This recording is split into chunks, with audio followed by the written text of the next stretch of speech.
En effet, constatant l'inertie patente du gouvernement, de toute évidence incapable d'organiser les élections législatives à date convenue, soit le 28 avril 2018, la Cour constitutionnelle a donc sanctionné la faillite des gouvernements précédents.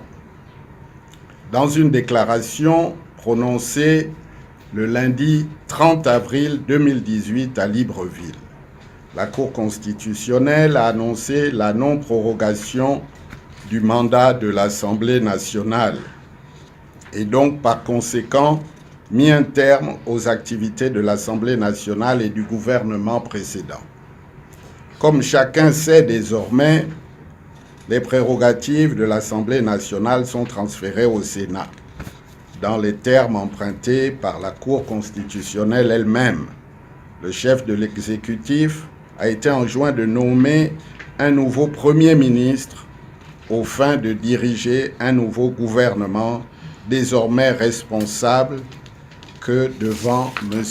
Ali Bongo. De fait, et devant cette étonnante situation inédite dans l'histoire politique de notre pays, c'est sur le fondement de l'article 4, in fine, de la Constitution, que le juge constitutionnel a rappelé ce qui suit.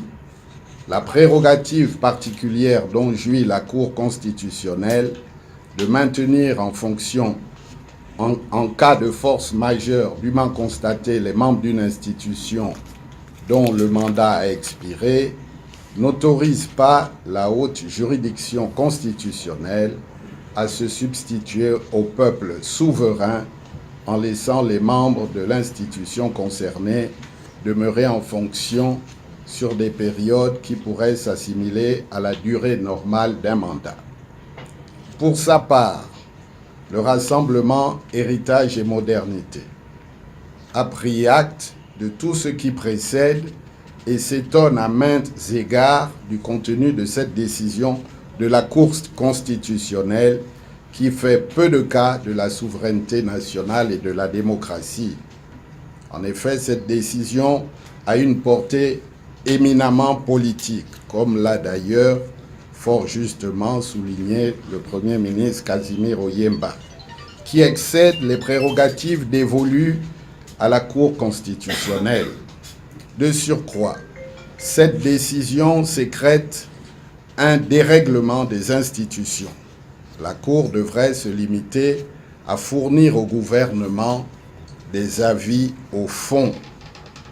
Par la suite, il incombait exclusivement au président de la République, en application des dispositions prévues aux articles 15 et 19, de décider et prononcer la dissolution de l'Assemblée nationale et celle du gouvernement. Sur quel fondement juridique s'est-elle autorisée à compléter une disposition constitutionnelle, en l'occurrence l'article 4, pour transférer les pouvoirs d'une chambre élue au suffrage universel direct à une autre élue au suffrage universel indirect? En d'autres termes, était-elle en droit de transférer les pouvoirs des représentants du peuple aux représentants des collectivités locales en substituant de fait un monocaméralisme au bicaméralisme constitué? Le bicaméralisme, c'est l'Assemblée nationale et le Sénat qui doivent voter en termes identiques les lois. En mettant en demeure le président de la République de nommer un nouveau gouvernement désormais responsable devant lui seul, la Cour n'a-t-elle pas substitué un régime présidentialiste à un régime semi-présidentiel? Puis s'impose à tous la question de l'existence ou non des contre-pouvoirs, le président de la République étant pénalement, civilement et administrativement irresponsable. Comment dès lors opéra-t-il la mission du contrôle sur un gouvernement responsable devant lui et lui seul? Avec quelle efficacité le président de la République exercera-t-il la mission de contrôle de l'action gouvernementale ou d'adoption des lois précitées? Devrait-on comprendre que désormais, le président de la République se substitue au Parlement sur décision de la Cour constitutionnelle?